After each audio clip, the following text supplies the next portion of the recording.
ভিডিওটি দেখার আগে সবার কাছে ছোট্ট একটি রিকোয়েস্ট করতে চাই, প্লিজ প্লিজ প্লিজ যারা ভিডিওটি দেখবেন সবাই একটা করে সাবস্ক্রাইব করে দিবেন। আপনাদের ভালোবাসা পেলে এমন ভিডিও আরও উপহার দিব। ভিডিওগুলো বানাতে অনেক কষ্ট হয়, আমি জানি। ভিডিওটি অনেক মানুষই দেখবেন, প্লিজ একটা করে সাবস্ক্রাইব করে দিবেন। সবাইকে পুরো গল্পটি দেখার জন্য অনুরোধ রইল। আর যারা আমাকে ভালোবাসে তারা একটা করে লাইক করে দেখিয়ে দিবেন। Love you all. তো চলুন আজকের ভিডিওটি শুরু করা যাক। বাসর ঘরে বসে আছে ফাহিম। আজকে তার কলেজের ম্যাডামের সাথে বিয়ে হয়েছে। যেখানে বসে থাকার কথা বইয়ের, সেখানে বসে আছে ফাহিম। দীর্ঘ আধা ঘন্টা অপেক্ষা করার পর রুমের ভিতরে প্রবেশ করলো আদ্রিকা। ফাহিমকে বসে থাকতে দেখে আদ্রিকা বলতে লাগলো, কিরে বসে আছিস কেন? তোকে আমি জোর করে বিয়ে করেছি, এটা তো তুই খুব ভালো করেই জানিস। কেন বিয়ে করেছি এটাও তুই জানিস, তাহলে বসে আছিস কেন এখানে? বিছানায় আমি ঘুমাবো, তুই তোর বালিশ নিয়ে মাটিতে শুয়ে থাক বা ব্যালকনিতে গিয়ে ঘুমা। ম্যাডাম, আপনি আমার মতো একটা পিচ্চি ছেলেকে বিয়ে করে অনেক বড় ভুল করেছেন। আমি তো আপনার বোনকে ভালোবেসেছিলাম, এছাড়া তো আর তেমন কোনো অপরাধ করি নাই। সামান্য এইটুকু অপরাধ করার জন্য আপনি আমাকে বিয়ে করে ফেলেছেন। এখন আপনার বোনের কি হবে? আমার বোনের কি হবে এটা আমি দেখে নিব। তোর সাথে রিলেশন করেছে তো কি হয়েছে? এখন অন্য ছেলের সাথে রিলেশন করবে? তুই কলেজে আমার সাথে যেরকম ব্যবহার করেছিস সেরকম ব্যবহার এখন দেখবো কিভাবে করিস। আর তুই এখনো বসে আছিস কেন? তাড়াতাড়ি যা। ফাহিম চলে আসলো বিছানা থেকে ব্যালকনিতে। ফাহিম ব্যালকনিতে খুব সুন্দরভাবে একটা টেবিল রেখেছিল, কারণ সে এখানে মাঝে মধ্যে এসে ঘুমিয়ে পড়ে রাতে চাঁদ দেখতে দেখতে আর আদ্রিকার বোনের সাথে কথা বলতে বলতে। ফাহিম সেই টেবিলের উপর আগের মতো মাথা রেখে শুয়ে আছে। এমন সময় তার ফোনের টং করে শব্দ হলো। পকেট থেকে ফোনটা বের করে দেখে আফসানা মেসেজ দিয়েছে। চলেন দেখে আসি কি মেসেজ দিয়েছে। ফাহিম, তুমি আমার সাথে রিলেশন করেছো গত 2 বছর, কিন্তু তুমি আমাকে বিয়ে না করে আমার বড় বোনকে বিয়ে করে ফেলেছো। আমি কখনো ভাবতে পারি নাই তুমি যে এটা করতে পারবে। আফসানা, তুমি তো জানো আমি তোমার বোনকে বিয়ে করতে চাই নাই। তোমার বোন জোর করে বিয়ে করেছে আমাকে। আব্বু আম্মু রাজি ছিল না, কিন্তু তোমার বোন কোথায় থেকে যেন একটা পিস্তল নিয়ে এসে আমার আব্বু আম্মুকে ভয় দেখিয়ে আমাকে বিয়ে করে ফেলেছে। তবে চিন্তা করো না, আমি তোমার বোনকে এখনো স্পর্শ করি নাই এবং তোমার বোনের সাথে কথাও বলি নাই। তুমি চাইলে আমাকে ভিডিও কল দিয়ে দেখতে পারো। আমি বেলকনিতে বসে আছি। যখন তোমার সাথে কথা বলতাম তখন তো বেলকনিতে এসে বসে বসে চাঁদ দেখতাম, আর তোমার সাথে কথা বলতাম। ঠিক সেইভাবে এখনো বসে আছি। আমি তোমাকে অনেক বিশ্বাস করি। আচ্ছা, তুমি আপুকে ডিভোর্স দিয়ে আমাকে বিয়ে করে ফেললে। আপু তো আর কোনো কিছু করতে পারবে না, ডিভোর্স দিয়ে দিলে। হ্যাঁ, আমি এটাই করব। আমাকে কয়েকটা মাস সময় দাও, আমি তোমার বোনকে ডিভোর্স দিয়ে এরপরে তোমাকে বিয়ে করে ফেলবো। ফাহিম আফসানার সাথে কথা বলতে লাগলো। এদিকে আদ্রিকা বিছানায় শুয়ে শুয়ে তার বয়ফ্রেন্ডের সাথে কথা বলতেছে। চলেন শুনে আসি আদ্রিকা এবং তার বয়ফ্রেন্ড কি কথা বলতেছে। আদ্রিতা, তুমি আমার সাথে এটা করতে পারলে? এত বড় ছলনা! আমি তো তোমাকে কম ভালোবাসি নাই, তুমি কেন ওই পিচ্চিটাকে বিয়ে করলে? এখন আমার কি হবে? শাওন, তুমি চিন্তা করো না, আমি তো তোমার আছি, তোমারই থাকবো। আর ওই তো আমার কাছে ঘেঁষতেই পারবে না। কালকে সকালে আমি তোমার কাছে চলে আসব, তোমাকে নিয়ে সারা দিন ঘুরবো। ঠিক আছে, কালকে তুমি চলে এসো, আমি তোমার জন্য অপেক্ষা করব সেই কফি শপে যেখানে আমরা প্রতিদিন কফি খাই। আদ্রিকা সায়নের সাথে কিছুক্ষণ কথা বলে ঘুমের দেশে পাড়ি জমালো। এইদিকে ফাহিম সারা রাত কথা বলে পার করে দিল আফসানার সাথে। পরের দিন সকাল 7টা। ফাহিম ফ্রেশ হয়ে চলে আসলো নিচে। ফাহিমকে একা আসতে দেখে তার আম্মু বলতে লাগলো, কি রে ফাহিম, তুই একা এসেছিস কেন? বৌমা কোথায়? তাকে নিয়ে আয়। আম্মু, তোমরা আমার জীবনটা শেষ করে দিয়েছো। ওই মেয়েটা অন্য ছেলের সাথে রিলেশন করে, আর আমি ওই মেয়েটার বোনকে ভালোবাসি। মেয়েটা একটু আমাকে ভয় দেখিয়ে বলেছে যে সে আমাকে বিয়ে করবে, আর তোমরাও ভয় পেয়ে ওই মেয়ের সাথে আমার বিয়ে দিয়ে দিয়েছো। আমার জীবনটা পুরো বরবাদ করে দিয়েছো তোমরা। সরি রে বাবা, তুই তো জানিস তোর আব্বুর হার্টের সমস্যা আছে। এখন যদি ওই মেয়েটা কোনো কিছু করে বসে বা আরো বেশি হুমকি দিয়ে বসে, তখন তো তোর আব্বু হার্ট অ্যাটাক করে মারা যাবে। এটার জন্য আমি এবং তোর আব্বু রাজি হয়ে গেছি, না হলে তো ওই মেয়ের সাথে কখনোই আমরা তোর বিয়ে দিতাম না। আচ্ছা, যা হবার হয়ে গেছে, এখন এসব ভুলে গিয়ে দেখ ওই মেয়েটার সাথে সংসার করতে পারিস কিনা। আর যদি না পারিস, তাহলে ওই মেয়ে যদি নিজ থেকে তোকে ডিভোর্স দিতে চায়, তাহলে ডিভোর্স লেটার দিয়ে দিলে তুই সাইন করে দিস। ঠিক আছে আম্মু, তুমি এখন আমাকে খাবার দাও, আমার খুব ক্ষুধা লাগছে। ফাহিম খাওয়া দাওয়া করে চলে আসলো বাহিরে। আফসানাকে ফোন দিয়ে বাহিরে নিয়ে আসলো। দুজন পার্কে বসে কথা বলতেছে। অন্যদিকে আদ্রিকা ঘুম থেকে উঠে ফ্রেশ হয়ে নিচে এসে দেখে ফাহিমের আম্মু বসে বসে টিভি দেখতেছে। আদ্রিকাকে দেখে ফাহিমের আম্মু বলতে লাগলো, বৌমা, খাবার টেবিলে এসো, বসো, আমি খাবার রান্না করে রেখেছি। আমি এখন খাবার খাবো না। সকালবেলা আমি কোনো খাবার খাই না। আর আমি এখন বাহিরে বের হচ্ছে, আস্তে আস্তে রাত হবে। আর আপনার ছেলে কোথায়? ঘুম থেকে উঠে তাকে দেখতে পেলাম না কেন? ফাহিম কোথায় যেন বের হয়েছে, আমাকে তো কোনো কিছু বলে নাই। সে হয়তো তার বন্ধু বান্ধবদের সাথে বসে কথা বলতেছে, এছাড়া কোথায় যাবে। আর তুমি আজকে কোথায় যাইতেছো? আমি কোথায় যাইতেছি এটা আপনাকে জানতে হবে না। আমি এখন বাহিরে যাইতেছি, এটাই বলে যেতেছি। এই বলে আদ্রিকা ফাহিমের আম্মুকে বলে চলে আসলো বাহিরে। সেই কফি শপে এসে দেখে ফাহিম এবং আফসানা বসে বসে কফি খাইতেছে, দুজন দুজনের হাত ধরে। এটা দেখে আদ্রিকা আফসানার কাছে এসে বলতে লাগলো, কিরে আফসানা, তুই এখানে কি করিস? আর ফাহিম, তুমি এখানে কি করো? যাও, বাসায় যাও। আমি বাসায় যাব না, আর আপনি যেই কাজ করতে এসেছেন সেই কাজ করেন। আমাদের এখানে এসে নাক গলাচ্ছেন কেন? আপনাকে কি বলেছি আমাদের এখানে এসে নাক গলানোর জন্য? ফাহিম, গলা নামিয়ে কথা বলো। আশেপাশে মানুষ আছে, সবাই তাকিয়ে আছে কিন্তু আমাদের উপর। গলা নামিয়ে কি কথা বলবো? আপনি কেন আমাদের এখানে এসে নাক গলাচ্ছেন? আপনার তো এখানে এসে নাক গলানোর দরকার নেই। ফাহিমের কথা শুনে পাশের টেবিল থেকে এক বড় ভাই ফাহিমকে উদ্দেশ্য করে বলতে লাগলো, কি ভাই, কি সমস্যা? আর এই মেয়েটা কি আপনাকে ডিস্টার্ব করতেছে নাকি? হ্যাঁ ভাই, এই মেয়েটা আমাকে ডিস্টার্ব করতেছে। আমি এই মেয়েটাকে চিনি না। আপু প্লিজ, আপনি এখান থেকে চলে যান। আপু, আপনি এখান থেকে চলে যান, না হলে কিন্তু আপনার বিপদ আছে, এই বলে দিলাম। আদ্রিকা ওইখান থেকে চলে গেল। এদিকে ফাহিম আর আফসানা বসে বসে কফি খেতে লাগলো। কফি খাওয়া শেষ করে সারাদিন ঘোরাঘুরি করে সন্ধ্যায় চলে আসলো বাসায়। রুমের ভিতর প্রবেশ করতেই ফাহিম দেখতে পেল আদ্রিকা একটা লাঠি নিয়ে দাঁড়িয়ে আছে। এটা দেখে ফাহিম কোনো কিছু না বলে সোজা চলে আসলো ওয়াশরুমে।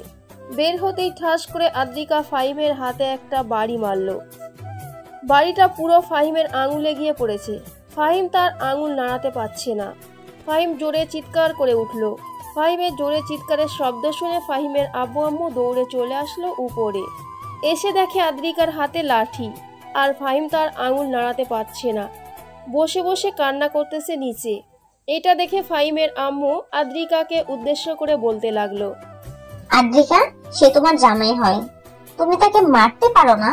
সে ছোট হলেও। আপনাকে বলি নাই নাক গলানোর জন্য? আপনি নিচে চলে যান। আমি তার সাথে কি করব না করব এটা আপনার দেখার বিষয় না। তুমি যদি আমার ছেলের গায়ে আর একটা আঁচড় দাও, তাহলে কিন্তু আমি সোজা থানায় গিয়ে তোমার নামে মামলা করব। বলবো যে তুমি আমাদেরকে পিস্তল দেখিয়ে ভয় দেখিয়েছো এবং আমার ছেলেকে বিয়ে করেছো। আপনাদের কাছে কোনো প্রমাণ আছে যে আমি আপনাদেরকে পিস্তল দেখিয়ে ভয় দেখিয়েছি এবং আপনার ছেলেকে বিয়ে করেছি ভয় দেখিয়ে?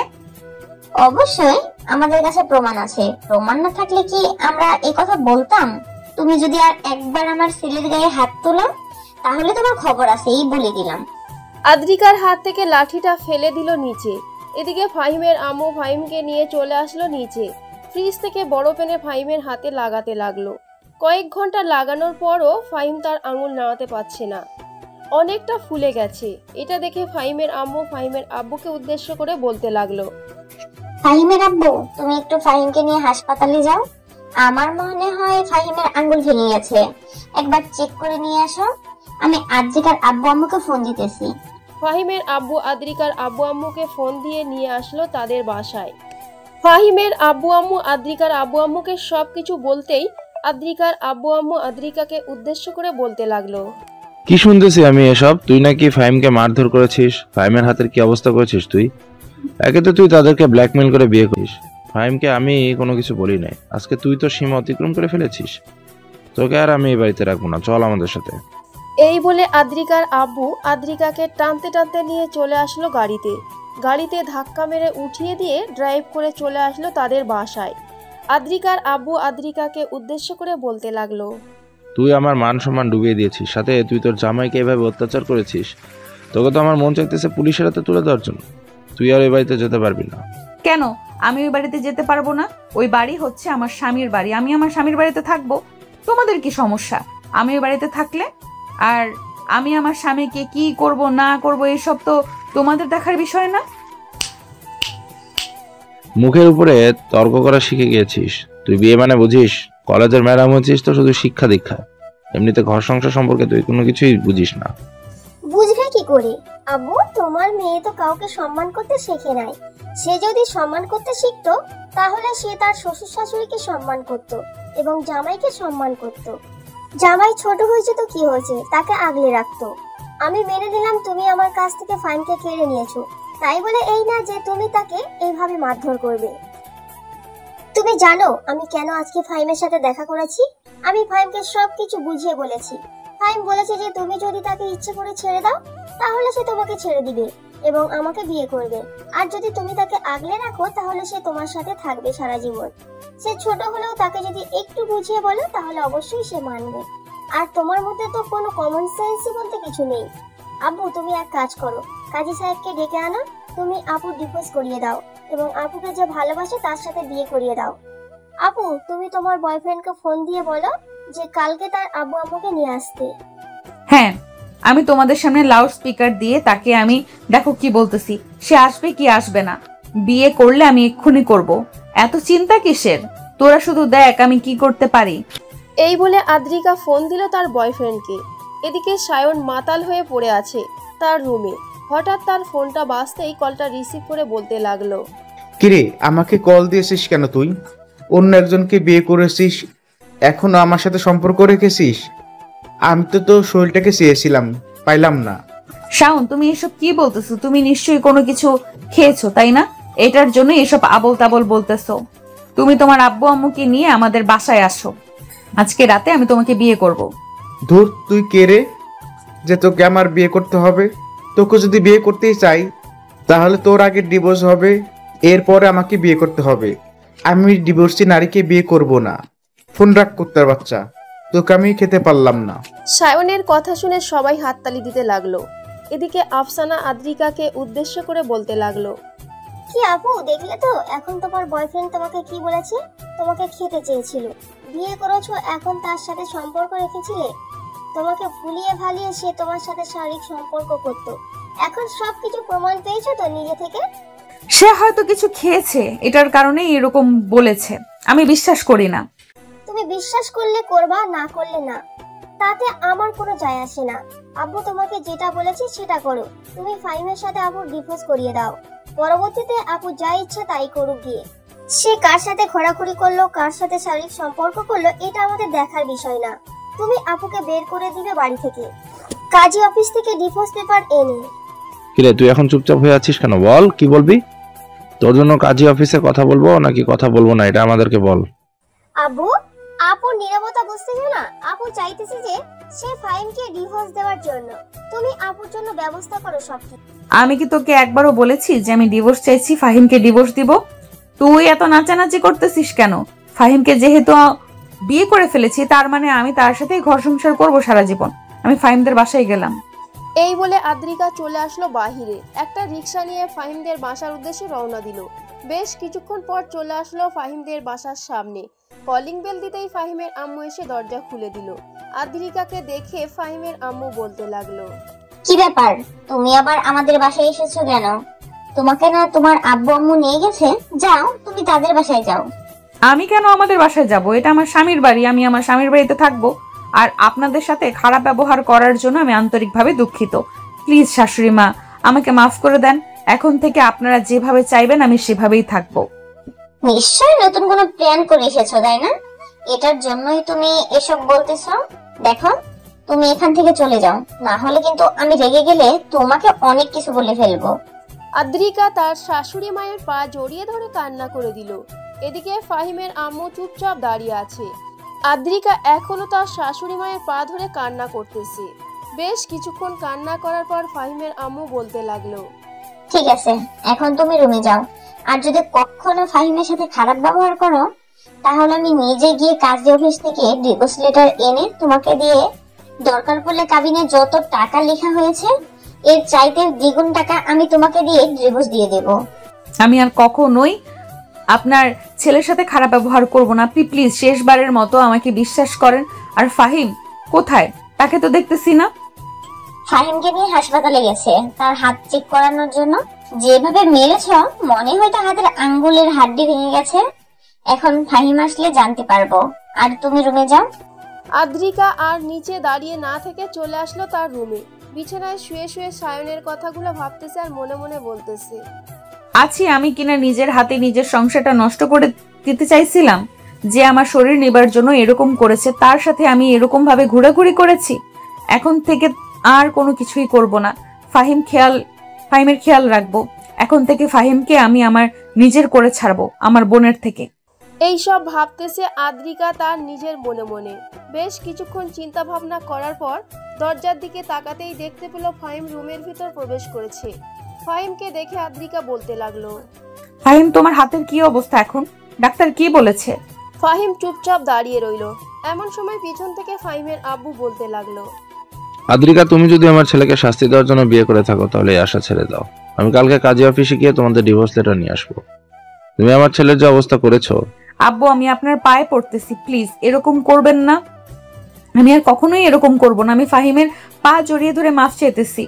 আপনি আমাকে 1 সপ্তাহ সময় দেন, আমি 1 সপ্তাহের ভেতরে ঠিক হয়ে যাব।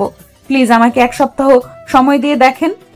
আপনাকে 1 সপ্তাহ সময় দিলে কি হবে? আপনি সকালবেলা ঘুম থেকে উঠে আবার আমার উপর অত্যাচার করবেন। তার চাইতে ভালো হবে আপনি যাকে ভালোবাসেন তার কাছে চলে যান। আমাকে আমার মতো থাকতে দেন। আমি একা থাকবো, খুব ভালো থাকবো। না, আমি এখন দেখি তোমার পাশে থাকবো সারা জীবন। আর প্লিজ আমাকে মাফ করে দাও। আমি ভুল করে এরকম করে ফেলেছি। ফাহিম আর কিছু বলল না, চুপচাপ বিছানায় শুয়ে পড়ল, হাতের আঙুল ব্যান্ডেজ করা। এইদিকে ফাহিমের আব্বু নিচে এসে ফাহিমের আম্মুকে উদ্দেশ্য করে বলতে লাগলো, আমার ছেলের একটা হাতের আঙুল ভেঙে গেছে, বাকিগুলো রক্ত জমাট হয়েছে। ডাক্তার সবকিছু ঠিকঠাক করে দিয়েছে, তবে সময় লাগবে। আর ওই মেয়েকে না তার আব্বু এসে নিয়ে চলে গেছে। তাহলে এখন আবার আমাদের বাসায় কি করে? সে তো বলতেছে যে আর আমাদের সাথে খারাপ ব্যবহার করবে না। 1 সপ্তাহ দেখো সে কি করে। যদি খারাপ ব্যবহার করে তাহলে তার আব্বু আম্মুকে ডেকে এনে তাদের সামনে ডিভোর্স দিয়ে দিবে। ঠিক আছে, তুমি যেটা বলতেছো 1 সপ্তাহ দেখার জন্য, আমি 1 সপ্তাহ দেখবো। এদিকে ফাহিম বিছানায় শুয়ে আছে। আদ্রিকা ফাহিমের পায়ের পাশে বসে ফাহিমের পা টিপে দিতে লাগলো। এমন সময় ফাহিমের ফোনে মেসেজ আসলো। ফাহিম ফোনটা হাতে নিয়ে দেখে আফসানা মেসেজ দিয়েছে। মেসেজের রিপ্লাই দিতে লাগলো। এদিকে আদ্রিকা চুপ হয়ে আছে। বেশ কিছুক্ষণ পর আদ্রিকা ফাহিমকে নিচু গলায় বলতে লাগলো, আমার সামনে এরকম ভাবে চ্যাটিং না করলে হয় না? আপনি আড়ালে গিয়ে না হয় চ্যাটিং করেন, আমি তো আপনাকে বাধা দেই নাই। আপনাকে তো আমি একবারও বলি নাই যে আমার পা টিপার জন্য আপনি ঘুমিয়ে থাকেন। আমার সেবা যত্ন করতে হবে না, আমি এমনিতেই সুস্থ হয়ে যাব। এমন করতেছো কেন? আমি তো ভালোর জন্যই বলতেছি। আমি তো আপনার বউ। আমার কি এইসব দেখলে কষ্ট লাগে না? আপনার কষ্ট লাগতে যাবে কেন? আপনার তো খুশি থাকা দরকার। 1 সপ্তাহ এই বাড়িতে থাকবেন, পরে আপনার ডিভোর্স হয়ে যাবে। প্লিজ এই ডিভোর্স শব্দটা মুখে নেবেন না। এইটা মুখে নিলে আমার ভালো লাগে না। আর কাল থেকে আবারও কলেজে যাওয়া শুরু করবেন, আমিও কলেজে যাব। আমি কলেজে যাব নাকি কলেজে যাব না এটা আপনার দেখতে হবে না। আপনি আপনার মতো চলাচল করেন, আপনাকে কেউ বাধা দিবে না, আমিও বাধা দিব না, আম্মুও বাধা দিবে না। আদ্রিকা ফাহিমের আর কোনো কথা না শুনে ফাহিমের মাথার কাছে এসে ফাহিমের ঠোঁটের সাথে ঠোঁট একত্রিত করে দিল। এদিকে ফাহিম নিজেকে ছাড়ানোর চেষ্টা করতেছে, কিন্তু পারতেছে না। বেশ কিছুক্ষণ অপেক্ষা করার পরও আদ্রিকা ফাহিমকে ছাড়তেছে না দেখে ফাহিম সজোরে আদ্রিকার ঠোঁটে কামড় বসিয়ে দিল। আদ্রিকা এক লাফ দিয়ে উঠে ফাহিমকে উদ্দেশ্য করে বলতে লাগলো, কি ব্যাপার, কামড় দিয়েছেন কেন? আমার লিপ কিস তো ভালো লাগে নাই। আপনি যেভাবে বলবেন আমি সেভাবেই করতে রাজি আছি। আপনি আমার শরীর স্পর্শ করবেন না। আজ থেকে আপনি দূরে সরে যান। ওই যে সোফা আছে, সোফায় গিয়ে ঘুমান। আর না হয় আমি সোফায় গিয়ে ঘুমাচ্ছি। এই বলে আদ্রিকা চলে আসলো সোফায়। ফাহিমের দিকে তাকিয়ে আছে আদ্রিকা। কখন যে ঘুমের দেশে পাড়ি জমিয়েছে খেয়ালই নেই তার। এদিকে ফাহিম নিজের মনে মনে বলতে লাগলো, এই মেয়ে কি সত্যি সত্যি পাল্টে যাবে, নাকি আবারও কালকে সকাল থেকে আমার সাথে খারাপ ব্যবহার করবে? আমাকে খুব সাবধানে চলতে হবে। আর আফসানা তো বলেই দিয়েছে সে আমার সাথে আর রিলেশন কন্টিনিউ করতে চায় না। আমি এখন কি করব? আমি তো আফসানাকে ছাড়া কোনো কিছুই ভাবতে পারি না। আফসানাকে বোঝাতে হবে কালকে আমি তার সঙ্গে দেখা করব, দেখা করে তাকে ভালোভাবে বোঝাবো। কালকে তো কলেজে যাব, অবশ্যই তার সাথে দেখা হবে। এখন তাহলে ঘুমাই, অনেক রাত হয়েছে। এই বলে ফাহিম ঘুমের দেশে পাড়ি জমালো। পরের দিন সকাল 7টা। ঘুম থেকে উঠে ফ্রেশ হয়ে হালকা পাতলা নাস্তা করে চলে আসলো 3 রাস্তার মোড়ে। ফাহিম তার বন্ধুদের জন্য অপেক্ষা করতেছে। বেশ কিছুক্ষণ পর তার বন্ধুরা আসলো। ফাহিমকে দেখে বলতে লাগলো, কিরে ফাহিম, তোর ম্যাডামের কাছে এরকম ভাবে মায়ের খেয়ে হাত তো দেখি ব্যান্ডেজ করে রেখেছিস। তোকে জোর করে বিয়ে করেছে শাস্তি দেওয়ার জন্য। তুই কিছু বলতে পারিস না নাকি? ভাই আমি কি বলবো? আমি কিছু বলার আগে আমার মুখ বন্ধ করে দেয়। এই দেখ, আমি গতকালকে কোনো কিছু বলি নাই। অযথা সে আমার হাতে বাড়ি দিয়ে একটা আঙুল ভেঙে ফেলেছে, আর বাকি আঙুলগুলোতে রক্ত জমাট হয়েছে। তাহলে তোরাই বল আমি তার সাথে কিভাবে কথা বলবো? আমি তো ভাবতেছি সামনের সপ্তাহে তাকে ডিভোর্স দিব। হ্যাঁ, সেই সিদ্ধান্ত নিয়েছিস, এটাই কর। এটা করলে তোর জন্য আরো বেশি ভালো হবে। ওই ম্যাডাম আর অত্যাচার সহ্য করতে হবে না তোকে। হ্যাঁ, একদম ঠিক বলেছিস। ওই ম্যাডামের অত্যাচার আর সহ্য করতে হবে না। দেখি কয়েকদিনের ভিতরে ম্যাডামকে ডিভোর্স দিয়ে দিব। চল এখন কলেজের দিকে যাওয়া যাক। ফাহিম ওইখান থেকে সবাইকে নিয়ে চলে আসলো কলেজে। কলেজ ক্যাম্পাসে বসে আছে ফাহিম এবং তার বন্ধুরা। এমন সময় আদ্রিকা এসে ফাহিমকে উদ্দেশ্য করে বলতে লাগলো, কি ব্যাপার ফাহিম, তুমি বাড়ি থেকে আসার সময় আমাকে নিয়ে আসো নাই কেন? আমি না তোমাকে গতকালকে বলেছিলাম যে আমি কলেজে যাব, তাহলে তুমি নিয়ে আসলে না কেন? আপনাকে নিয়ে আসতে হবে এমন কোনো কথা আছে নাকি? আপনি নিজে পায়ে হেঁটে আসতে পারেন এবং রিক্সা দিয়ে আসতে পারেন। আপনি কচি খোকা না যে আপনাকে আঙুল ধরে নিয়ে আসতে হবে। তুমি আমার সাথে এরকম ভাবে কথা বলতেছো কেন ফাহিম? আমি তোমার বউ হই, আর তুমি আমার সাথে এরকম ভাবে কথা বলতেছো কেন? মানুষ কি বউয়ের সাথে খারাপ ব্যবহার করে কথা বলতে পারে না নাকি? আর আপনি আমার সামনে থেকে চলে যান তো, আপনাকে দেখতে ইচ্ছা করতেছে না। আদ্রিকা ফাহিমকে আর কিছু না বলে চলে আসলো তার কেবিনে।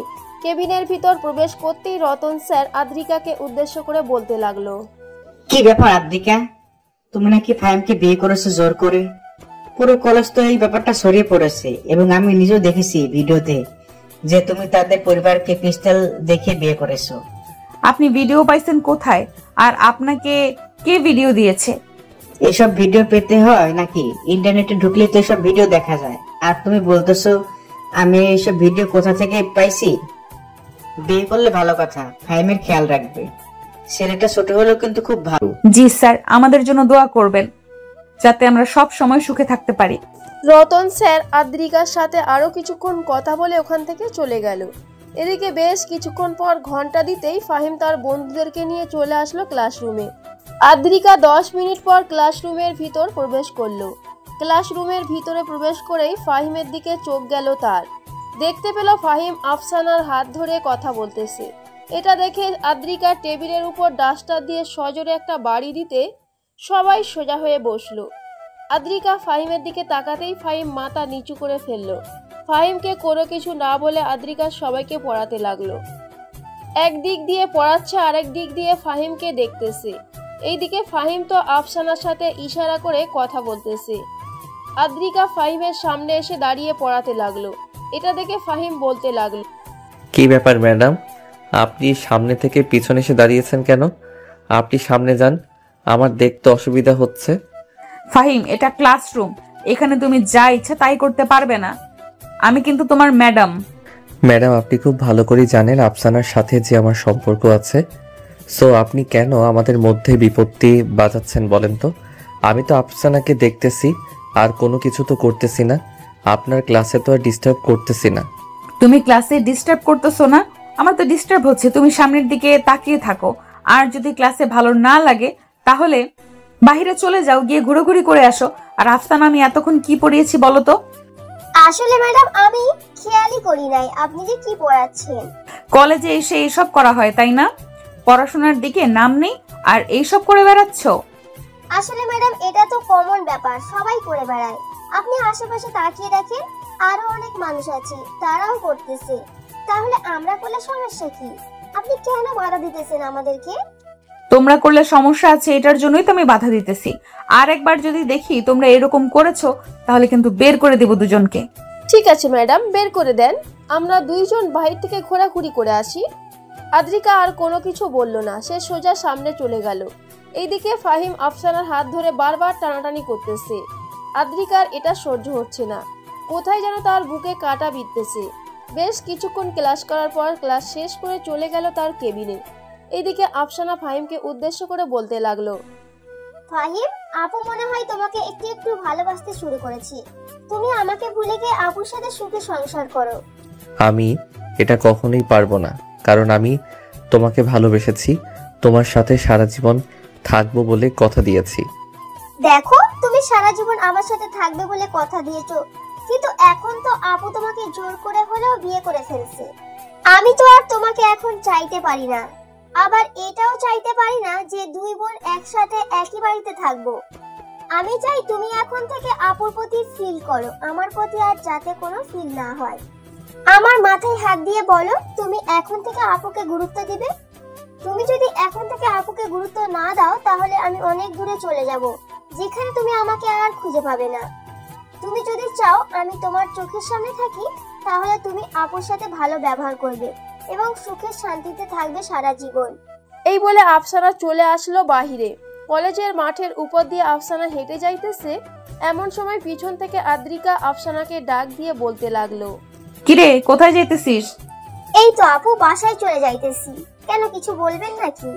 কেন, ক্লাস করবি না নাকি? আর ক্লাসে তো ফাহিম আছে, তুই এখন চলে যেতেছিস কেন? যা, ক্লাসে যা। আপু, ফাহিম এখন তোমার জামাই, তো তুমি তাকে সামলে রাখবে। এখন থেকে আর আমি কয়েকটা দিন কলেজে আসবো না। ফাহিমকে বলবে না আমি কেন কলেজে আসি না। আমি চাই তোমরা দুজন একসাথে থাকো, আর আমি চাই না তোমরা দুজন আলাদা হয়ে যাও। তুই তো চাইতেছিস আমরা দুইজন আলাদা হয়ে যাই, এইটার জন্যই তো আজকে আমার সামনে এরকম করেছিস এবং আমাকে কান্না করতে বাধ্য করেছিস। আদ্রিকার কথা শুনে আফসানা হা হয়ে তাকিয়ে রইল তার বোনের দিকে। বেশ কিছুক্ষণ পর আফসানা বলতে লাগলো, আপু, তুমি কান্না করেছো? এটা আমাকে বিশ্বাস করতে হবে। হ্যাঁ, আমি কান্না করেছি, এইটা তোকে বিশ্বাস করতে হবে। আর এটা বিশ্বাস না করার কি আছে? আমি কি কান্না করতে পারি না নাকি?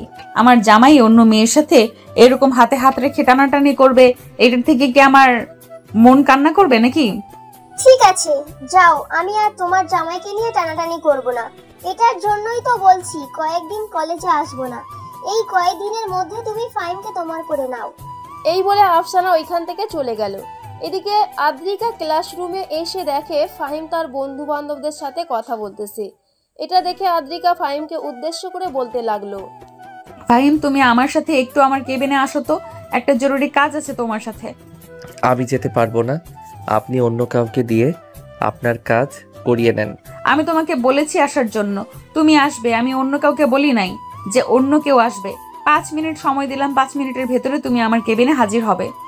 এই বলে আদ্রিকা চলে গেল তার কেবিনে। এদিকে ফাহিম চুপচাপ বসে আছে। এমন সময় ফাহিমের বন্ধু সৌরভ ফাহিমকে উদ্দেশ্য করে বলতে লাগলো, ফাহিম, যা, ভাবির সাথে দেখা করে আয়। হয়তো জরুরি কোনো প্রয়োজনের জন্যই তোকে ডেকেছে, যা একবার গিয়ে দেখা করে আয়। আরে না, এই মেয়ের কাছে গেলে এই মেয়ে অযথা আমাকে ডিস্টার্ব করবে, আমার কাছে মাপ চাইবে এবং অনেক কিছু বলবে। আমি এই মেয়ের কাছে যাব না, তোর আমাকে জোর করিস না। দেখ বন্ধু, তুই যদি তোর সম্মান বাঁচাতে চাস তাহলে তুই এখন ম্যাডামের কেবিনে যাবি। এখন যদি না যাস তাহলে ম্যাডাম যদি এখানে চলে আসে, সবার সামনে কোনো কিছু করে বসে, তাহলে কিন্তু নিজেই লজ্জায় পড়ে যাবি। এবং এখানে কেউ জানে না যে ম্যাডাম তোর সাথে বিয়ে হয়েছে, একমাত্র আমরা এবং কয়েকজন শিক্ষক ছাড়া। ফাহিম বেশ কিছুক্ষণ চিন্তা ভাবনা করে চলে আসলো আদ্রিকার কেবিনে। চুপচাপ বসে আছে ফাহিম। এমন সময় আদ্রিকা ফাহিমকে উদ্দেশ্য করে বলতে লাগলো, ফাহিম, আমি ভুলের জন্য তোমার কাছে ক্ষমা চাইতেছি। প্লিজ তুমি আমাকে ক্ষমা করে দাও। আমি আর কখনো তোমার সাথে এইরকম কাজ করব না। আমি ভুল করেছি, একটা খারাপ মানুষের সাথে রিলেশনে গিয়েছিলাম। সে তো আমার সাথে শারীরিক সম্পর্ক করতে চাইছিল, কিন্তু আমি তা দেই নাই। প্লিজ তুমি অন্তত আমাকে মেনে নাও। আমি আর তোমার সাথে গলা উঁচু করে কথা বলবো না। সরি, আমি আপনাকে মারতে পারবো না। আমি যাকে মানতে পারবো তাকে আমি কয়েকদিন পর বিয়ে করব। আর এইসব কথা যদি আপনার জরুরি কাজ হয়ে থাকে তাহলে আপনি আর আমাকে কখনো ডাক দিবেন না। এই বলে ফাহিম আদ্রিকার কেবিন থেকে চলে আসলো তার ক্লাসরুমে। বসে বসে কয়েকটা ক্লাস শেষ করে কলেজ ছুটি দিতেই ফাহিম তার বন্ধু বান্ধবদের সাথে চলে গেল আড্ডা দেওয়ার জন্য। এদিকে আদ্রিকা বাড়িতে চলে আসলো। কলিং বেল দিতেই ফাহিমের আম্মু এসে দরজা খুলে দিল। আদ্রিকাকে দেখে ফাহিমের আম্মু বলতে লাগলো, কি ব্যাপার বৌমা, ফাহিম কোথায়? সে তোমার সাথে আসে নাই নাকি? আম্মু, সে আমার সাথে আসে নাই। আমি তাকে জোর করে বিয়ে করেছি বলে আপনি প্লিজ তাকে একটু বোঝাবেন। সে আমার কোনো কথাই মানতে চাইতেছে না। আপনি একটু তাকে বোঝালে অবশ্যই সে মানবে। কয়েকটা দিন যাক, এরপর দেখবে এসে নিজে থেকে তোমার সাথে কথা বলবে।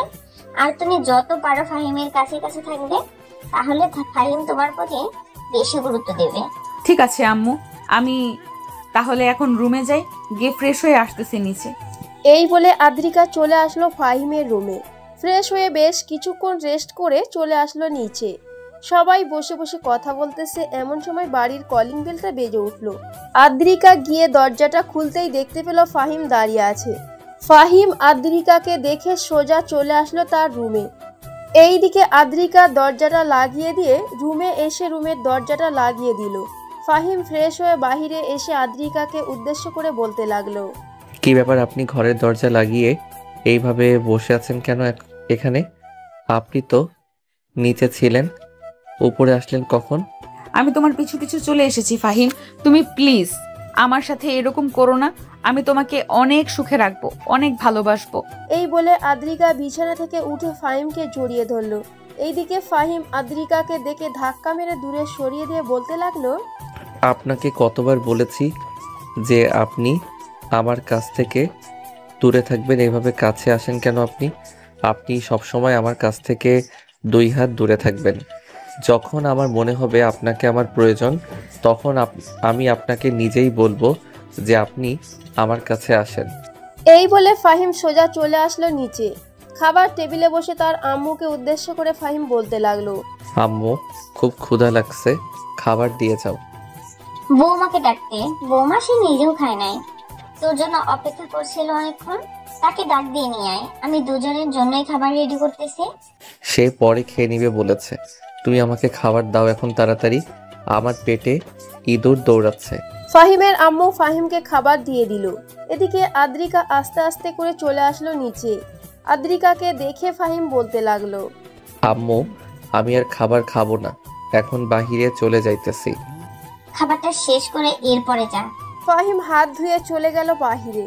এদিকে ফাহিমের আম্মু আদ্রিকাকে উদ্দেশ্য করে বলতে লাগলো, আদ্রিকা, তুমি ফাহিমের কথায় কিছু মনে করো না।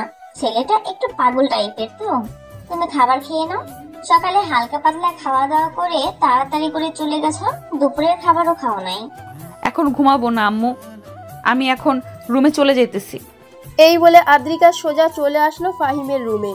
বিছানায় শুয়ে পড়তেই কখন যে ঘুমিয়ে গেছে খেয়ালই নেই তার। এদিকে ফাহিম বাইরে এসে ঘোরাঘুরি করতেছে। এমন সময় তার ফোনটা বেজে উঠলো। তাকিয়ে দেখে অপরিচিত একটা নম্বর। কলটা রিসিভ করতেই উপাস থেকে আফসানা বলতে লাগলো, ফাহিম, তুমি আপুর সাথে ভালো থেকো। আমি পড়ালেখা করার জন্য দেশের বাইরে যাইতেছি। আমি এখন ঢাকা আন্তর্জাতিক হযরত শাহজালাল বিমানবন্দরে আছি। তুমি আপুর সাথে সুখে সংসার করো, ভালো থেকো, বাই। এই বলে আফসানা কলটা কেটে দিল। নাম্বারটা ছিল আফসানার আম্মুর। আর আফসানা এটা কেন বলেছে আপনারা খুব তাড়াতাড়ি জানতে পারবেন। এদিকে ফাহিম তাড়াতাড়ি করে একটা রিক্সা নিয়ে চলে আসলো আফসানাদের বাসায়। কলিং বেল দিতেই আফসানার আম্মু এসে দরজা খুলে দিল। ফাহিমকে দেখে বলতে লাগলো, কি ব্যাপার ফাহিম, তুমি এখানে কি করো? আদ্রিকা তো তোমাদের বাসায়। আফসানা কোথায়, তাকে ডাক দেন, আমি তার সাথে কথা বলবো। তাকে তো আর পাবে না, সে লন্ডনে চলে গেছে। কিছুক্ষণ আগে তার আব্বু তাকে পৌঁছে দিতে গেছে। এতক্ষণে মনে হয় এয়ারপোর্টের ভিতরে ঢুকে গেছে। আমি ফোন দিয়েছিলাম, বলেছে যে মাত্র ঢুকবে। আপনি প্লিজ একটু আফসানার সাথে আমাকে যোগাযোগ করিয়ে দেন, আমি তার সাথে কথা বলবো। আমি তাকে ফোন দিয়েছিলাম, তার ফোন বন্ধ বলছে। এখন তো আর হবে না, তার ফোন বন্ধ আছে। আমি নিজেই ফোন দিয়েছিলাম। তুমি বাসায় চলে যাও আর আদ্রিকার সাথে সুখে সংসার করো। আদ্রিকা তোমাকে অনেক সুখে রাখবে। আপনারা আমার সাথে এই রকম একটা কাজ করতে পারলেন? আমি কখনো ভাবতে পারি নাই যে আপনারা এরকম একটা কাজ করবেন আমার সাথে। আপনার বড় মেয়েকে আমি কখনোই ক্ষমা করব না। আপনার বড় মেয়ের জন্য এই সব কিছু হয়েছে। এই বলে ফাহিম ওইখান থেকে চলে আসলো তাদের বাসায়। কলিং বেল দিতেই তার আম্মু এসে দরজা খুলে দিল। ফাহিমকে কোনো কিছু জিজ্ঞেস করলো না, কারণ ফাহিমের আম্মু মুখ দেখে বুঝে গেছিল ফাহিম অনেকটা রেগে আছে। ফাহিম তার রুমে এসে দেখে আদ্রিকা বিছানায় ঘুমাচ্ছে। এটা দেখে ফাহিম আরও রেগে গিয়ে আদ্রিকার চুলের মুঠি টান মেরে ফেলে দিল নিচে। এদিকে আদ্রিকা নিচে পড়ে গিয়ে জোরে চিৎকার করে উঠল। নিচে থেকে ফাহিমের আব্বু আম্মু দৌড়ে চলে আসলো ফাহিমের রুমে। এসে দেখে ফাহিম আদ্রিকার চুলের মুঠি ধরে বলতেছে, তোর জন্য আমি আমার আফসানাকে হারিয়ে ফেলেছি। তুই কেন আমাদের মাঝে এসেছিলি? তুই ম্যাডাম ছিলি, ম্যাডামের মতো থাকতি। আমাদের মাঝে এসে কেন ঝামেলাটা করলি? ফাহিম এইসব কথা বলতেছে আদ্রিকাকে। এদিকে ফাহিমের আম্মু ফাহিমের গালে ঠাস করে একটা চড় মেরে বলতে লাগলো, ফাহিম, কি হচ্ছে এসব? তুই মেয়েটাকে এভাবে মারধর করতেছিস কেন? আল্লাহ যা করে সবার ভালোর জন্যই করে।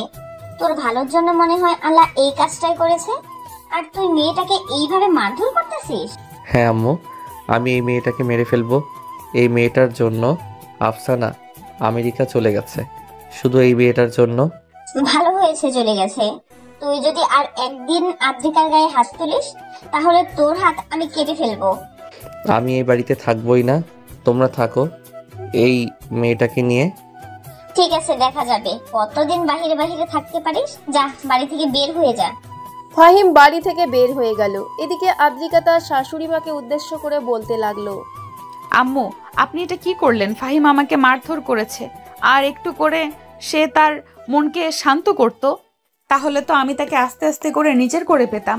আপনি তাকে বাড়ি থেকে বের করে দিয়েছেন। সে বাড়ি থেকে বের হয়ে গেছে, কিন্তু রাতের বেলা সে দেখবে বাড়িতে ফিরে আসবে।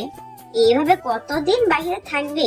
বড় জোর 2 থেকে 3 দিন তার বন্ধুদের বাসায় থাকতে পারবে। এর বেশি তো আর থাকতে পারবে না।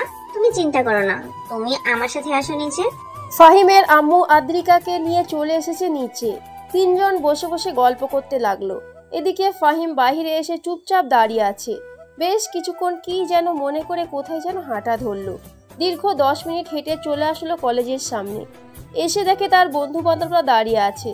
ফাহিমকে দেখে সৌরভ বলতে লাগলো, কিরে ফাহিম, তোর কি হয়েছে? এইভাবে রেগে আসিস কেন? বাড়িতে কেউ কিছু বলেছে নাকি? আর বলিস না, এই আদ্রিকার জন্য আফসানা আমার কাছ থেকে অনেক দূরে চলে গেছে। সে 1 ঘন্টা আগে আমেরিকার ফ্লাইটে করে আমেরিকা চলে গেছে। এটার জন্য আমি আদ্রিকাকে অনেক মারধর করেছি। মেয়েটা ভুল করে তোকে জোর করে বিয়ে করে ফেলেছে, এখন মেয়েটা বুঝতে পারে নাই, তাই বলে মেয়েটাকে তুই এইভাবে মারধর করবি? আফসানার ব্যাপারে তুই কি জানিস? তুই জানিস আফসানার কি হয়েছে?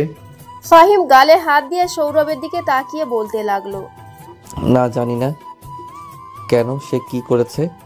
তোর সাথে রিলেশনে থাকা অবস্থায় আরো 2 জনের সাথে রিলেশনে গেছে। আমি জানি তুই আমার কথা বিশ্বাস করবি না। ওই দেখ, আমি এবং সাজ্জাদ 2জনে মিলে তাকে ধরেছিলাম, কিন্তু তার সামনে যায় নাই। আড়ালে লুকিয়ে ভিডিও করেছি, কিন্তু তোকে দেখাই নাই। ভাবছিলাম সময় হলে তোকে দেখিয়ে দেব। তারা তো আফসানার বন্ধু হতে পারে। বন্ধুদের সাথে তো ঘোরাঘুরি করা যায়। হ্যাঁ, বন্ধুদের সাথে ঘোরাঘুরি করা যায়, কিন্তু ঘোরাঘুরি করার মাঝে একটা শালীনতা বোধ আছে। তুই একবার ছবিটার দিকে ভালো করে তাকে দেখ, কিভাবে তারা হাত জড়িয়ে ধরে কাঁধে মাথা রেখেছে। একমাত্র এটা প্রেমিক প্রেমিকা ছাড়া করতে পারে না। দেখ, তোরা আমাকে উল্টাপাল্টা যাই বুঝাস না কেন, আমি তোদের কথা একদম মাথায় নিব না। তোরা তো চাইতেছিস আমি আদ্রিকার সাথে ঘর সংসার করি। আদ্রিকা হয়তো তোদেরকে টাকা খাইয়েছে, এটার জন্য তোরা তার সাফাই গাইতেছিস আমার বন্ধু হয়েও। ফাহিম, আমরা কখনো ভাবতে পারি নাই তোর মুখ থেকে এই কথাগুলো শুনবো। এই কথা শোনার আগে আমাদের যদি মৃত্যু হয়ে যেত তাহলে আমরা খুব খুশি হতাম। তুই যেটা বললি এটা কিন্তু একদম ঠিক কথা বললি না। এই চল, আজকে থেকে ফাহিমের সাথে আর কোনো যোগাযোগ নেই আমাদের। সবাই সবার মোবাইল থেকে ফাহিমের নাম্বারটা ব্লক লিস্ট করে দে, সকল জায়গা থেকে। এই বলে সবাই একটু অ্যাক্টিং করে দেখিয়ে দিল যে ফাহিমের নাম্বারটা ব্ল্যাক লিস্টে করে রেখেছে। এইটা দেখিয়ে সবাই ওইখান থেকে চলে গেল। এদিকে ফাহিম সন্ধ্যা হতে চলে আসলো 3 রাস্তার মোড়ে চায়ের দোকানে। এসে দেখে তার বন্ধুরা চা খাইতেছে। ফাহিমকে দেখে সবাই ওইখান থেকে চলে গেল। সবাই চলে যাওয়াতে দোকানদার ফাহিমকে উদ্দেশ্য করে বলতে লাগলো, কি ব্যাপার ফাহিম, তোমার বন্ধুদের সাথে ঝগড়া হয়েছে নাকি? ওরা তুমি আর সাথে চলে গেল যে? না চাচা, ঝগড়া হয় নাই, হয়তো তাদের কাজ আছে এটার জন্য চলে গেছে। আপনি আমাকে চা দেন।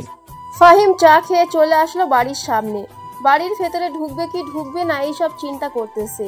ফাহিম বাড়ির ভেতরে না ঢুকে আবারও তার এলাকাটা একটু ঘোরাঘুরি করে চলে আসলো বাড়ির সামনে। পকেট থেকে ফোনটা বের করে দেখে রাত 12:45 বাজে। ফাহিম ডায়াল প্যাডে গিয়ে ফোন দিল আদ্রিকার নাম্বারে। আদ্রিকার সাথে সাথে ফোনটা রিসিভ করলো আর বলতে লাগলো, ফাহিম, তুমি এখন কোথায় আছো? বাড়িতে আসো, আমি আর তোমার সাথে খারাপ ব্যবহার করব না। প্লিজ তুমি একটু বাড়িতে আসো, আমি কালকে সকালে আমাদের বাসায় চলে যাব। আমি বাড়ির বাইরে দাঁড়িয়ে আছি, এসে দরজাটা খোলেন। এই বলে ফাহিম কলটা কেটে দিল।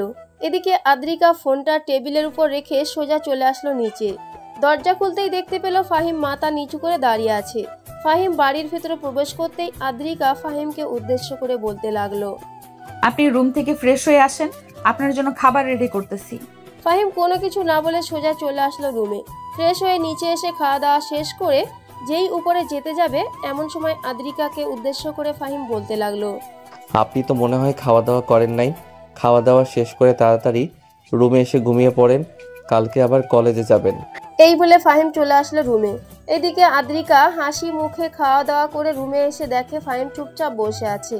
আদ্রিকা টেবিলের উপর থেকে ফোনটা হাতে নিয়ে যেই সোফার দিকে এগিয়ে যেতে যাবে এমন সময় ফাহিম বলতে লাগলো, আপনি চাইলে আমার পাশে ঘুমাতে পারেন, তবে আমাকে স্পর্শ করতে পারবেন না।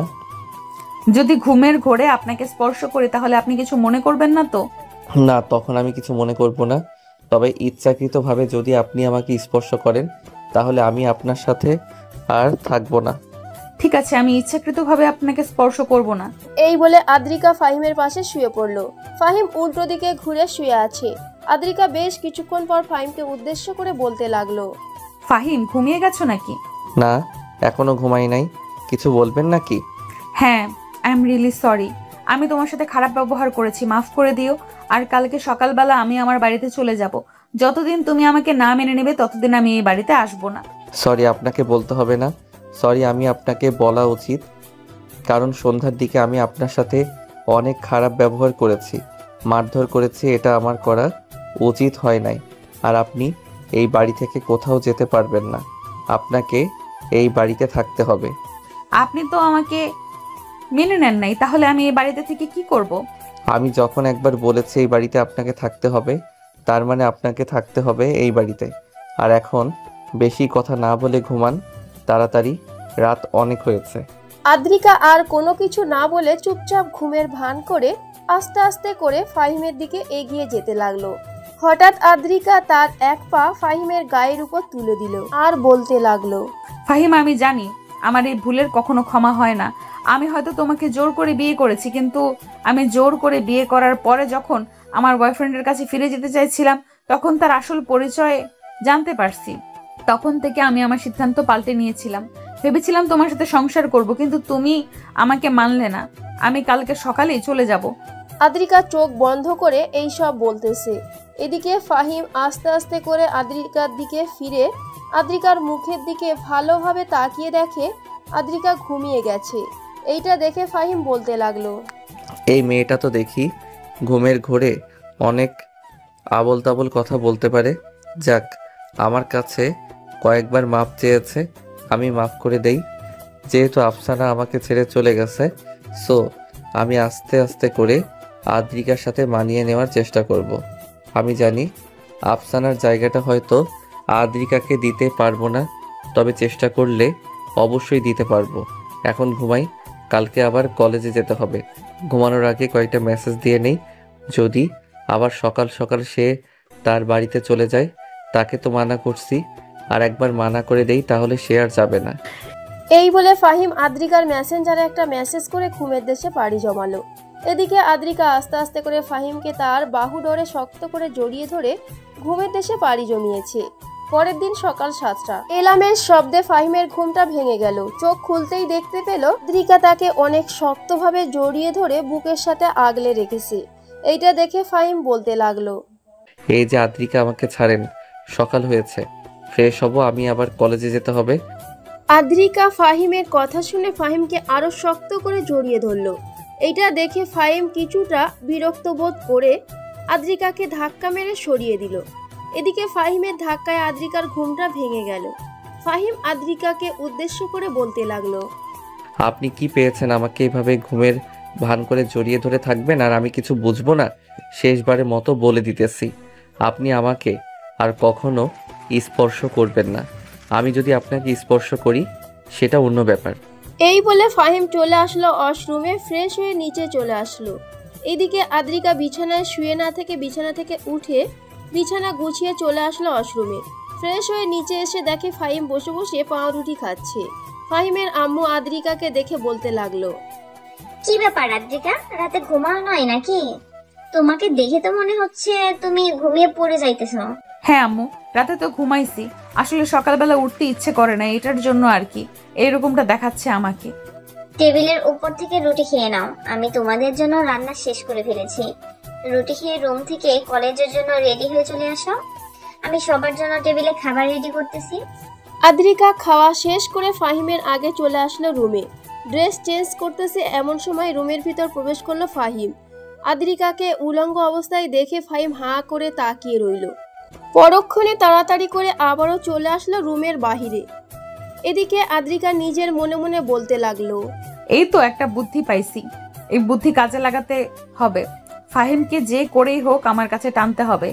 এইভাবে কথাই আছে না, যদি মন দিয়ে তাকে না টানতে পারো তাহলে তাকে শরীর দিয়ে একবার টেনে দেখো, সে অবশ্যই কাছে আসবে। এইসব ভাবতে ভাবতে আদ্রিকা তাড়াতাড়ি করে কলেজের জন্য রেডি হয়ে চলে আসলো নিচে। এসে দেখে ফাহিম বসে বসে টিভি দেখতেছে। ফাহিম আদ্রিকার দিকে একবার তাকিয়ে আবার মাথা নিচু করে ফেললো। আদ্রিকা ফাহিমকে আর কিছু বলল না। এদিকে ফাহিম নিচে বসে না থেকে সোজা চলে আসলো তার রুমে। কলেজের জন্য রেডি হয়ে নিচে এসে খাওয়া দাওয়া করে দুজনে বাহিরে বের হয়ে আসলো। রাস্তার এক সাইডে দাঁড়িয়ে আছে।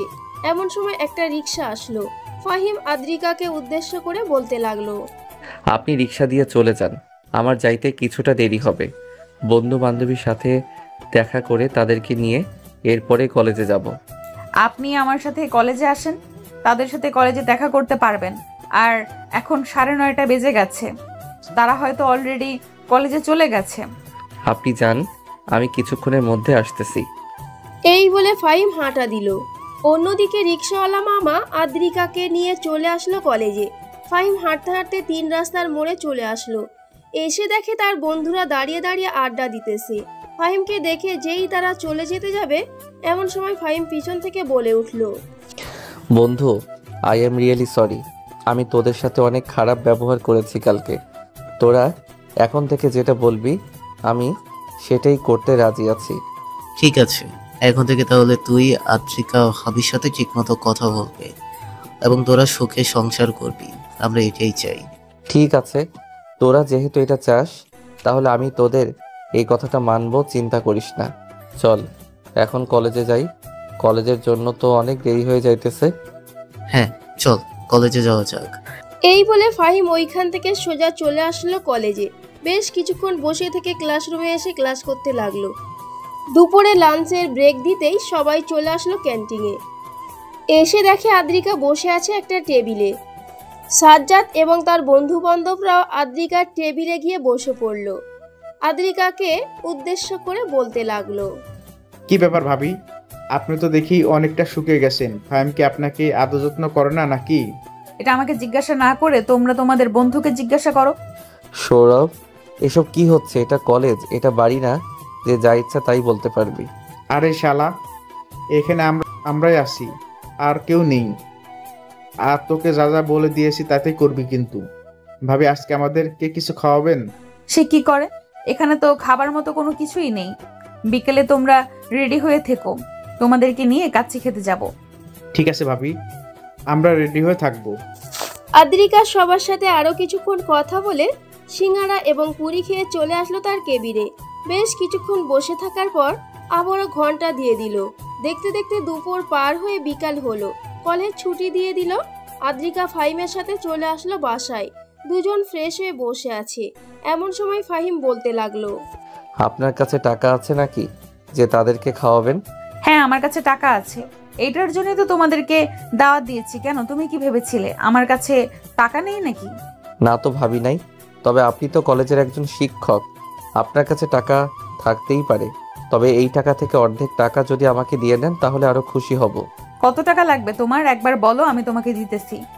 বেশি কিছু না, আমাকে একটা বাইক কিনে দিবেন এবং প্রত্যেক মাসে 10,000 টাকা করে দিবেন, যাতে আমি বাইকের তেল এবং হাত খরচ চালাতে পারি। আচ্ছা, তুমি রেডি হয়ে আসো, তোমাকে আজকে বাইক কিনে দিব। মজা করেন? সত্যি বলতেছি, তোমাকে আজকে বাইক কিনে দিব। যাও, রেডি হয়ে আসো। এখন আমিও রেডি হচ্ছি। ফাহিম আদ্রিকার সাথে রেডি হয়ে চলে আসলো নিচে। আদ্রিকা তার শ্বশুর শাশুড়িকে বলে ফাহিমকে নিয়ে চলে আসলো 3 রাস্তার মোড়ে। একটা রিক্সা নিয়ে সোজা চলে আসলো একটা বাইক শোরুমে। ফাহিমকে উদ্দেশ্য করে আদ্রিকা বলতে লাগলো, তুমি এখান থেকে দেখো তোমার কোনটা পছন্দ হয়, যত দামি হোক না কেন আমি তোমাকে কিনে দিব, যাও। ফাহিম খুশি মনে একটা বাইক দেখে নিল। বাইকটার প্রাইস 6,62,000 টাকা। আদ্রিকা ফাহিমের হাতে চাবিটা দিয়ে বলতে লাগলো, এই নাও তোমার বাইকের চাবি, বাইক বাহিরে বের করো। আর খুশি হয়েছে তো তুমি? হ্যাঁ, আমি অনেক খুশি হয়েছি। আদ্রিকা বাইকের টাকা দিয়ে ফাহিমকে নিয়ে চলে আসলো 3 রাস্তার মোড়ে। ফাহিমের কাছে নতুন বাইক দেখে ফাহিমের বন্ধুরা বলতে লাগলো, বাহ ভাবি, ফাহিমকে তো দেখি নতুন বাইক কিনে দিয়েছে। দেখেছিস ফাহিম, তুই কতটা ভাগ্যবান। তুই চাওয়ার সাথে সাথে তোকে এনে দিয়েছে। আমি মনে করি যে তুই যদি হাবির সাথে সারা জীবন কাটাতে পারিস তাহলে তোরা সুখে থাকবি। এইসব কথা না হয় পরে বলবে, এখন চলো গিয়ে রেস্টুরেন্ট থেকে খাওয়া দাওয়া করে আসি। দুপুরে তো তেমন বেশি কিছু খাই নাই। এই বলে আদ্রিকা সবাইকে নিয়ে চলে আসলো রেস্টুরেন্টে। খাওয়া দাওয়া শেষ করে বিল দিয়ে কিছুক্ষণ ফাহিমকে নিয়ে ঘোরাঘুরি করে চলে আসলো বাসায়। ফাহিমের কাছে বাইক দেখে ফাহিমের আম্মু বলতে লাগলো, আদ্রিকা, তুমি এটা একদম ঠিক কাজ করো নাই ফাহিমকে বাইক কিনে দিয়ে। তুমি ঢাকা শহরের অবস্থা তো জানো, যে কোনো সময় বিপদ হতে পারে। আমাদের কাছেও টাকা ছিল, আমরাও তো তাকে কিনে দেই নাই, কারণ সে আমাদের একমাত্র ছেলে। আমরা চাই না তাকে হারানোর জন্য। আম্মু, আপনি চিন্তা করবেন না, ফাহিম খুব সাবধানে বাইক চালাবে। আমি ফাহিমকে বলে দিয়েছি। ফাহিম, যাও গিয়ে ড্রেস চেঞ্জ করে ফ্রেশ হয়ে নাও, আমি আম্মুর সাথে কথা বলে আসতেছি। ঠিক আছে, যাইতেছি। ফাহিম চলে গেল উপরে। এদিকে আদ্রিকা ফাহিমের আম্মুকে জড়িয়ে ধরে কান্না করে বলতে লাগলো, আম্মু, আপনার ছেলে যা চাইবে আমি তাই দিতে রাজি আছি। আমার সাথে সে সারা জীবন থাকলেই চলবে, আমার আর কিচ্ছু লাগবে না। আপনারা আমাদের জন্য দোয়া করবেন যাতে আমরা সুখে শান্তিতে থাকতে পারি। হ্যাঁ, তোমাদের জন্য সব সময় দোয়া করি। এখন তুমি তোমার রুমে যাও আর ফাহিমের কাছে কাছে থাকো। আদ্রিকা চলে আসলো রুমে। এসে দেখে ফাহিম ফ্রেশ হয়ে বসে আছে। আদ্রিকা ড্রেস চেঞ্জ করে ফাহিমের পাশে এসে বসে ফাহিমকে উদ্দেশ্য করে বলতে লাগলো, ফাহিম, বাইক সাবধানে চালাবে। আর একটা কথা বলতে চাই তোমাকে, তুমি যদি চাও আমাকে রাখতে তাহলে রাখতে পারো, আর যদি না চাও তাহলে বলো, আমি আমার বাসায় চলে যেতেছি। কোথাও যাওয়ার প্রয়োজন নেই, যেহেতু বিয়ে করে ফেলেছেন। যেভাবে বিয়ে করেছেন, খুব জোর করে বা এমনিতে বিয়ে তো হয়ে গেছে, এটা তো আর কোনো কিছু করতে পারবো না। আমিও আস্তে আস্তে আপনার সাথে মানিয়ে থাকার চেষ্টা করব। ঠিক আছে, আর তোমার যখন যা লাগবে আমার কাছে বলবে, আমি তোমাকে সবকিছু এনে দিব।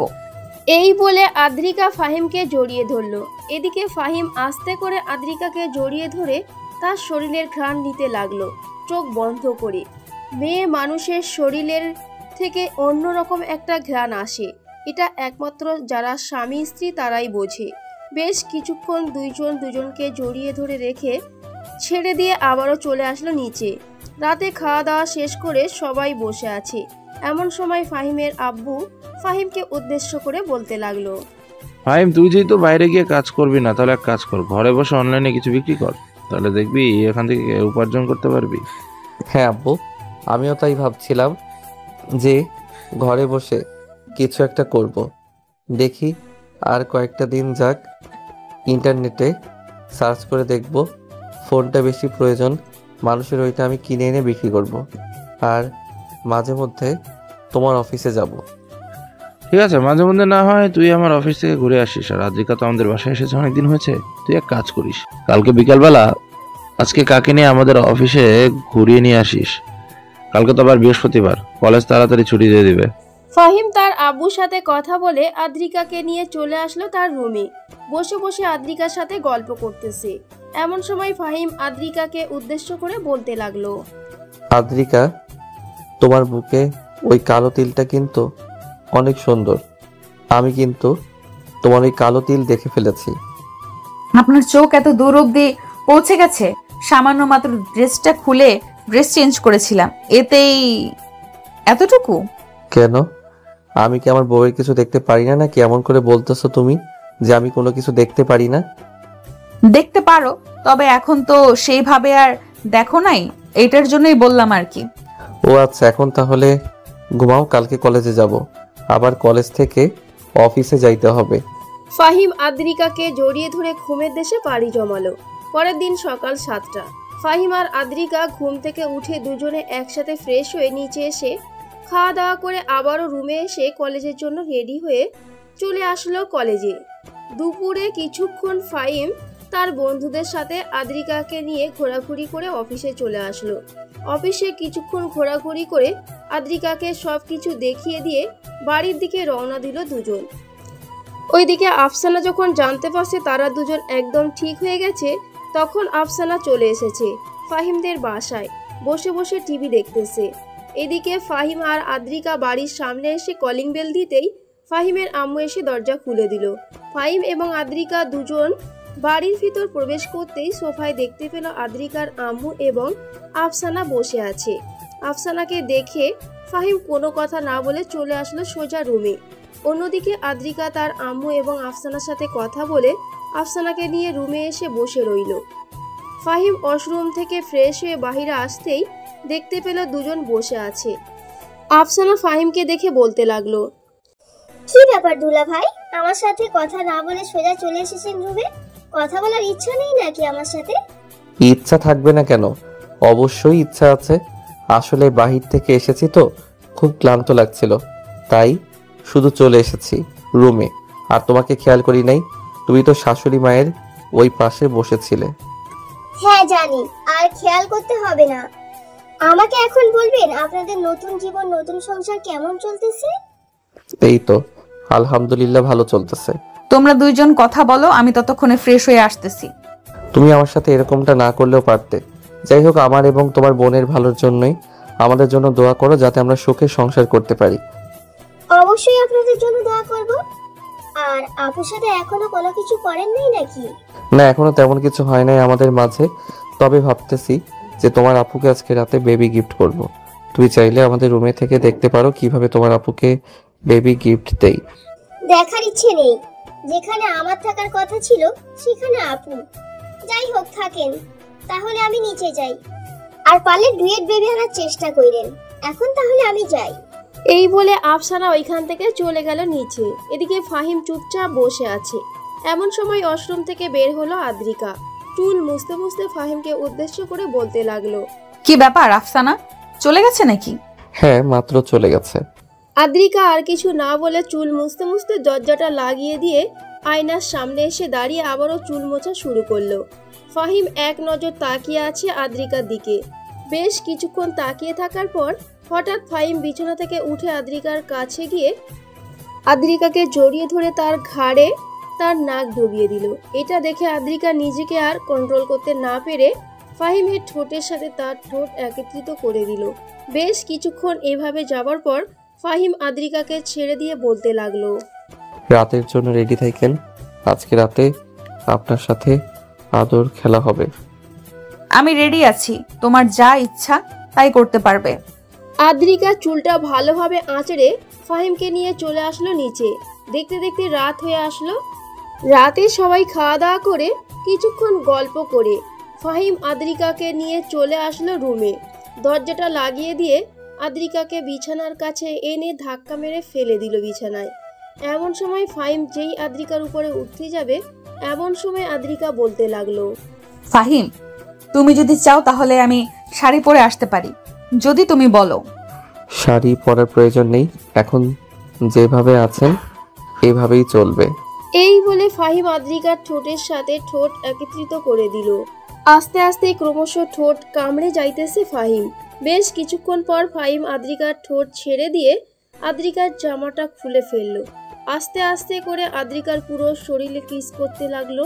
কিস করতে করতে ফাহিম এবং আদ্রিকা সুখের সাগরে ডুব দিতে চলে গেল। ওরা সুখের সাগরে ডুব দিক, আমরা তাহলে এখন বিদায় নিই। আজকের গল্পটা এখানেই সমাপ্ত করলাম। সবাই ভালো থাকবেন, সুস্থ থাকবেন। আল্লাহ হাফেজ।